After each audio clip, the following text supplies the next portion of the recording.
सच्ची पुकार हो जाए, एक बार सच्ची कनेक्टिविटी हो जाए, वो करीम पिछले सारे गुनाह मुआफ फरमा देता है। उस पता है गुनाहगार ने वो 5 जुमले क्या कहे?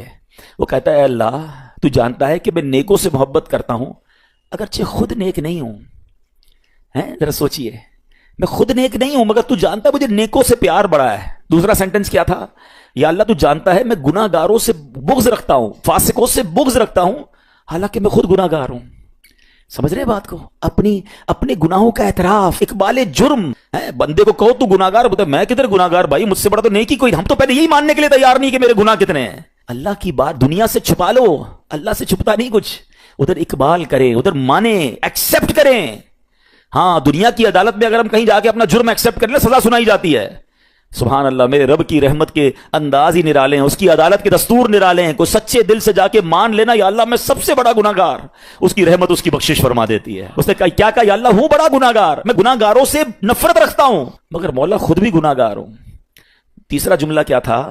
या रब अगर मुझे मालूम हो जाए ना कि मेरे जन्नत में दाखिल होने से तेरी मिल्कियत में कोई कमी आ जाएगी तो फिर मैं तेरी जन्नत का कभी तुझसे सवाल नहीं करूंगा, क्योंकि मुझे पता है तेरी जन्नत बहुत बड़ी है। मुझे दाखिल करके तेरा कुछ भी नहीं जाना, तेरा कुछ नहीं जाना, मेरा बेड़ा पार हो जाना है तो फिर मैं तुझसे क्यों ना मांगू? मुझे बख्शने में तेरा क्या जाएगा? तू करीब, तेरी जन्नत बहुत बड़ी, तेरी रहमत बहुत बड़ी। तो या अल्लाह मुझे अगर ये मालूम हो जाए कि मुझे जन्नत में दाखिल करने से तेरी मिल्कियत थोड़ी हो जाएगी फिर मैं जन्नत नहीं मांगूंगा। चौथा सेंटेंस क्या था? या रब अगर मुझे मालूम हो जाए कि मेरे जहन्नम में दाखिल होने से तेरी मिल्कियत में इजाफा हो जाएगा तो मैं जहन्नम से तेरी पनाह भी नहीं मांगूंगा। अगर जहन्नम में डालने से तेरी मिल्कियत में, तेरे मुल्क में इजाफा हो रहा है तो फिर मुझे डाल दे जहन्नम में, मैं राजी हूं। मगर मुझे पता है कि मुझे जहन्नम में डालने से तेरी मिल्कियत में कोई इजाफा नहीं होगा। तू वैसे ही मालिक है, तू वैसे ही खालिक है, सब कुछ तेरा है। और आखिरी जुमला सुनिए, वो क्या कहता है? या रब अगर तू मुझ पर रहम नहीं करेगा तो फिर कौन करेगा?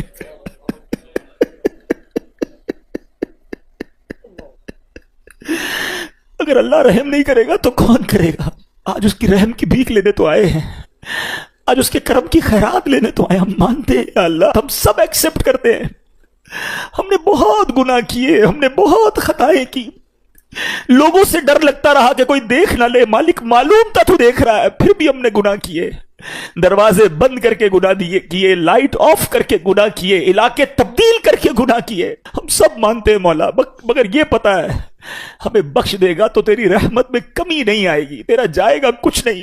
हम भी तेरे बंदे हैं, हम भी तेरे बंदे हैं, तेरे महबूब के उम्मती हैं मौला। तू रहम नहीं करेगा तो कौन रहम करेगा? हासिल करें। जब हज़रत अब्दुल रहमान बिन औफ को होश आया ना तो लोगों ने कहा कि आपकी तबीयत कैसी है? तो आपने कहा क्या मुझ पर गशी तारी हो गई थी? हैं? तो कहा जी।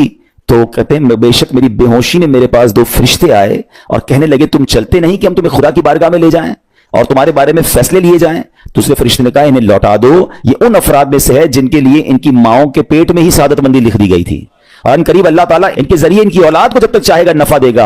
उसके बाद आप रज़ी अल्लाह तआला 1 महीना मजीद जिंदा रहे, उसके बाद इंतकाल हुआ। तो पता चला कि आपकी वालदा ने नमाज पढ़ी, अल्लाह से मदद मांगी और आपको अल्लाह ने एक नई जिंदगी अता फरमाई। तो आप अपनी जिंदगी में इस प्रैक्टिस को आज इस आयत से देखिए, हमने करना क्या है? हम जब बयान में आए तो सिर्फ बयान नहीं सुनना है, हमने अल्लाह ने मुझे कहा क्या है। हम इस टॉपिक को लेकर इसीलिए चल रहे हैं ना कि मेरे रब ने डायरेक्टली मुझसे क्या बात की है। तो आज इस आयत में ये लेसन मिल रहा है कि जब किसी प्रॉब्लम में है, कैलेमिटी में है, तो अल्लाह की तरफ जाना है और नमाज से मदद चाहनी है। वस्तईनु बिस्सब्रि वस्सलाह। अच्छा, अब आप देखिए प्यारे आका की नमाज की कैसी आदत थी। बादल गरजते थे, आंधी चलती थी, है किसी बुरी खबर की इतला आ रही होती थी, नबी पाक नमाज की तरफ चले जाते। अच्छा, आप मुझे बताएं नमाज इस्तिस्का क्या है? बारिश नहीं हो रही है, प्यारे आका नमाज पढ़ा रहे हैं। सूरज गहन हो रहा है, नबी पाक नमाज पढ़ा रहे हैं। चांद गहन हो रहा है, प्यारे आका नमाज की तरफ। यानी किस कदर अल्लाह की तरफ रुजू है। And whenever anything bad happen या गोइंग टू बैड हैपन, होने वाली लग रही है, कुछ बड़ा होने वाला है, हमें भी तो खबरें आ रही होती है ना कि भाई कल बहुत शदीद बारिश होगी, ना करे कोई और बुरी खबर एक्सपेक्टेशन है, आपको कारोबार में कोई ऐसी खबर आने का डर है या आपकी कोई शिपमेंट जा रही है, व्हाटएवर आप चाहते हैं हर चीज बेहतर हो जाए। कुरान ने फॉर्मूला दिया ना, वस्तईनु बिस्सब्रि वस्सलाह। अल्लाह ने डायरेक्टली मुझे और आपको कहा है। तो from now onwards make your practice कि मैंने इंशाअल्लाह नमाज से मदद लेनी है। और आप अपनी आंखों से देखेंगे, अल्लाह से अर्ज भी करें कि अल्लाह तूने कुरान में कहा मदद ले, मैंने खड़ा हो गया नमाज के लिए, तो नमाज से आपने मदद लेनी है। अच्छा, अब उसके बाद आयत का जो सेकंड पार्ट है कि सब्र की मदद लेनी है। और आगे क्या फरमाया? इन्नल्लाह मअस साबिरीन, اللہ साबिरों के साथ है। सुभान अल्लाह। इसका मतलब यह हुआ कि अल्लाह ताला अपने इल्म कुदरत के साथ वैसे तो हर किसी के साथ है, लेकिन यहां सब्र करने वालों का खास जिक्र इसलिए हुआ ताकि इन्हें मालूम हो जाए कि अल्लाह ताला इनकी मुश्किलात को दूर फरमा देगा। मगर करना क्या है? सब्र करना है। अच्छा, अब सब्र के बारे में दो बातें बड़ी अहम हैं कि सब्र, नॉर्मली हम जब भी सब्र के बारे में सुनते हैं तो सब्र हम कहते हैं यार तकलीफ आई है सब्र करो, यकीनन ये भी सब्र है, मगर सब्र की एक और किस्म भी है जो उससे भी सुपीरियर है, जो उससे भी अफजल है, और वो क्या है? गुनाह के लिए दिल चाहे, हराम के लिए दिल चाहे, नफसानी ख्वाहिशात बुरा काम करवाना चाह रही हैं और बंदा उस पर सब्र करे। ये सब्र जो है ना, ये शरीयत को और महमूद है और बड़ा अफजल है। इंसान को जी चाहे कि फला गुनाह करना है मगर वो उस पर सब्र करे। और दूसरा सब्र वही है जो हम जानते हैं कि कोई मुसीबत आ जाए, कोई आफत आ जाए, कोई हमारा अल्लाह ना करे किसी से लड़ाई हो जाए, हमारे हमें कोई बुरा भला कहे, हम उसे माफ कर दें, सब्र करें। जिस्मानी तकलीफ है, कारोबार में प्रॉब्लम है, हम अल्लाह की रजा पर राजी रहें। तो ये दो किस्म के सब्र हैं। और जब कोई बंदा सब्र करता है ना, तो कुरान और हदीस और बुजुर्गान दीन के अकवाल से मैं अब इसको इसके 10 फायदे बताना चाहता हूं। मैं कहता जाऊंगा, आप अल्लाह के जिक्र की नीयत से सुभान अल्लाह भी कहते रहें, जन्नत में दरख्त भी लगाते रहें। ठीक है? अल्लाह ताला सब्र करने वालों के साथ है। सब्र करने वाले को उसके अमल से अच्छा अजर मिलेगा, सब्र करने वाले को बेहिसाब अजर मिलेगा। सब्र करने वालों की जजा देखकर कयामत के लोग हसरत करेंगे। सब्र करने वाले रब्बे करीम की तरफ से दुरूद और हिदायत और रहमत पाते हैं। सब्र करने वाले अल्लाह को महबूब हैं। सब्र आधा ईमान है। सब्र जन्नत के खजानों में से एक खजाना है। सब्र करने वाले की खताएं मिटा दी जाती हैं और सब्र हर भलाई की कुंजी है। अब आते हैं इन दोनों सब्र को थोड़ा सा डिफाइन करते हैं। एक नफसानी ख्वाहिशात, गुनाह का जी चाहता है, क्योंकि नफ्स है ना, वो तो हर वक्त मौज मस्ती चाहता है, वो तो हर वक्त चाहता है जनाब बस ये भी काम कर लूं, वो भी कर लूं। अब मुझे ये देखना है कि मेरा ये काम अल्लाह को राजी करेगा या रब को नाराज कर देगा। लेकिन जो नफसानी ख्वाहिशात पर सब्र करता है ना, गुनाह से अपने आप को बचाता है, कुरान क्या कहता है? व अम्मा मन खौफ मकाम रब्बिही व नहन नफ्स अनिल हवा फइन्नल जन्नत हियल मअवा। और रहा वो जो अपने रब के हुजूर खड़े होने से डरा और नफ्स को ख्वाहिश से रोका, तो बेशक जन्नत ही उसका ठिकाना है। दिल चाह रहा है, शैतान कह रहा है कर ले, कोई देखने वाला नहीं है, इलाका भी चेंज कर लिया, शहर भी तब्दील हो गया, nobody here to watch you, मगर अल्लाह देख रहा है। अच्छा, नॉर्मली अगर गौर करें गुनाह करते क्यों हैं? जितने भी गुनाह है, what ever the list of गुनाह उठाइए, कोई शराब पीता है, कोई बदकारी करता है, मादल्ला, कोई जुआ खेलता है, कोई जनाब बेहयाई करता है, गंदी चीजें देखता है या झूठ बोलता है, वॉट एवर, इन तमाम गुनाहों में थोड़ी सी लज्जत है, टेस्ट। ठीक है? गीबत में भी टेस्ट है, बल्कि किताबों में आया कि गीबत में शराब से भी ज्यादा मजा है, तभी तो बंदा छोड़ता नहीं है। अच्छा, लेकिन तमाम टेस्ट में एक बड़ी अहम बात अब मैं कहने जा रहा हूं। ये बुजुर्ग ने बड़ी कमाल की वन लाइनर हमें दे दिया है। वो कहते हैं कभी भी लज्जत के लिए गुनाह मत करना, क्योंकि लज्जत खत्म हो जाएगी, गुनाह का जवाब और पनिशमेंट बाकी रह जाएगी। अब आप इस फॉर्मूले को सामने रखें कि जब भी हम गुनाह करते हैं, फ्यू मिनट्स या फ्यू आवर्स की एक इंजॉयमेंट है, आफ्टर दैट इंजॉयमेंट खत्म, मगर उसका जवाब बाकी है, अजाब बाकी है, अल्लाह ना करे अल्लाह नाराज हुआ तो पनिशमेंट बाकी है। तो क्या फरमाया? इंजॉयमेंट के लिए गुनाह मत करना, इंजॉयमेंट खत्म हो जाएगी, अजाब बाकी रह जाएगा। और अगला सेंटेंस कितना खूबसूरत है, फरमाते कभी भी तकलीफ की वजह से नेकी मत छोड़ना, तकलीफ खत्म हो जाएगी, अजर बाकी रह जाएगा। है? अब मिसाल देता हूं, इसके 2-3 एग्जाम्पल समझिए। गुनाह की एग्जाम्पल तो आप समझ गए कि कोई भी थोड़ी देर का गुनाह करता है, लज्जत पाता है, वो गुनाह खत्म, अजाब बाकी। अब नेकी में क्या होता है? फजर के लिए उठना है, नींद आ रही है, दिल नहीं चाह रहा, आप उठे, आपने वजू किया, फजर पढ़ा, वो उठने की तकलीफ तो खत्म हो गई ना, वापस सोना है तो सो जाइए, मगर फजर का अजर और सवाब बाकी रह गया है। रमजान के रोजे डिफिकल्ट हैं, लेकिन इफ्तार के बाद तकलीफ खत्म हो जाती है, हम खाते पीते हैं, मौज करते हैं, मगर सवाब बाकी रह जाता है। कभी कभी आपको कोई मस्जिद में बुलाता है, यार चलो भाई बयान हो रहा है, इज्तिमा हो रहा है, कोई नेकी की बात हो रही है, नहीं यार दिल नहीं चाह रहा, आप आ गए, आधे 1 घंटा बैठे फिर चले गए, वो आपका जो टेंशन था या प्रेशर था वो खत्म हो गया, मगर सवाब बाकी रह गया। तो अब इस फार्मूले को याद रखिएगा, जब भी गुनाह आपकी तरफ आए ना, आप सोचिए कितनी देर का फायदा है? 1 घंटा दोस्तों के साथ बैठूंगा, बुरी बातें करूंगा, 2 घंटे फिल्म देखूंगा, 2, 2.5, 3 घंटे, बस उसके बाद जवाब तो बाकी है ना, कयामत तक अल्लाह को जवाब देना पड़ेगा। नहीं यार, मुझे इंजॉयमेंट के लिए गुनाह नहीं करना है। और जब कोई नेकी का काम आया और आपको लगे यार दिल नहीं चाह रहा, मजा नहीं आ रहा, बोरियत होगी, छोड़ना यार, तो बंदा सोचे कितनी देर की नेकी है? आधे घंटे की, 1 घंटे की, बस 2 घंटे की, और सवाब बाकी रह जाएगा। Let's do it. अगर ये बात समझ आ गई ना आपको, तो इंशाअल्लाह देखिएगा गुनाह से बचना और नेकियां करना आसान हो जाएगा। तो क्या फरमाया कुरान ने कि जिसने अपने नफ्स को रोका, क्या खूबसूरत आयत है, वअम्मा मन खौफ मकाम रब्बिही व नहन नफ्स अनिल हवा। और रहा वो जो अपने रब के हुजूर खड़े होने से डरा और नफ्स को ख्वाहिश से रोका, तो बेशक जन्नत ही उसका ठिकाना है। और एक और जगह कमाल से फरमाया, वलिमन खौफ मकाम रब्बिही जन्नतान। मुबारक हो उनको जो अल्लाह से डरते हैं ना, सब्र करते हैं, गुनाह नहीं करते, रुक जाते हैं। कुरान कहता है जो अपने रब के हुजूर खड़े होने से डरे, उसके लिए 2 जन्नतें हैं। ایک نہیں دو جنتیں ہیں, سورہ رحمان کی آیت ہے. تو پتا چلا کہ نفس کو روکنا یہ آسان بھی نہیں ہے. ہاں دل بہت چاہتا ہے, مگر یہ صبر جو ہے نا, ان اللہ مع الصابرین کا جو معراج ہے, جو ٹاپ آف دا لسٹ صبر ہے, وہ یہ صبر ہے. اچھا اب آتے ہیں ایک اور صبر کی صورت کہ اب آپ کو کسی نے غصہ دلا دیا, برا بھلا کہا, یا آپ کے مزاج کے خلاف بات ہو گئی. اب آپ نے روکنا ہے اپنے آپ کو. اب غصے کا اظہار نہیں کرنا, لڑائی نہیں کرنی, گالی کا جواب گالی, اینٹ کا جواب پتھر, انگریزی کا مقولہ ہے نا ٹٹ فور ٹیٹ, جیسے کو تیسا نہیں. یہ ہماری شریعت ہمیں نہیں سکھاتی. اچھا آج کل کسی کو کون ہے یار آپ کیوں یار لڑائی کر رہے ہیں, بھائی میں جواب نہ دوں تو لوگ سمجھیں گے کمزور آدمی ہوں, مجھے اپنا روب بھی تو رکھنا ہے, میں بھی تو پتا چلے کون ہوں, اپنا بتاؤں تو صحیح کون ہوں. سچی بات پتہ کیا ہے, جو ٹٹ فور ٹیٹ کرتا ہے, گالی کا جواب گالی سے دیتا ہے نا, وہ واقعی بتا دیتا ہے وہ کون ہے. وہ اپنا تعارف کروا رہا ہوتا ہے کہ یہ بھی ایسا ہے میں بھی ویسا ہی ہوں. او بھائی اچھا پھر ایک اور عجیب جملہ بڑا مشہور ہے آج کل, جناب ہم شریف کے ساتھ شریف ہیں, ہم بدماش کے ساتھ بدماش ہیں. مجھے آج تک سمجھ نہیں آئی یہ کون سا بٹن لگا ہوا ہے آپ کے اندر کہ شریف کے ساتھ آپ شریف ہو جاتے ہیں, بدماش آتا تو آپ بھی بدماش ہو جاتے ہیں. جناب والا شریف آدمی شریف کے ساتھ بھی شریف ہوتا ہے, بدماش کے ساتھ بھی شریف ہوتا ہے. جب بھی تو وہ غلط آدمی اچھا ہوگا نا. نبی پاک علیہ الصلوۃ والسلام نے گالیاں سن کر دعائیں دی ہیں, پتھر برسانے والوں کو بھی دعائیں دی ہیں, مگر ہم تو تیار ہی رہتے ہیں یار میں بتاؤں گا اس کو میں کون ہوں. ایک گالی دی ہے میں اس کے ساتھ پشتوں کو گالیاں دوں گا, تو پھر آپ بھی ویسے ہی ہوگا نا جناب. حدیث پاک کیا ہے, ہو از مور اسٹرانگر, ہو از مور پاورفل. اللہ کے حبیب علیہ الصلوۃ والسلام فرماتے ہیں کہ بہادر وہ نہیں, یہ بخاری شریف کی حدیث ہے, بہادر وہ نہیں جو پہلوان اور دوسرے کو پچھاڑ دے, بلکہ بہادر وہ ہے جو غصے کے وقت اپنے آپ کو قابو میں رکھے. اصل بہادری یہ ہے.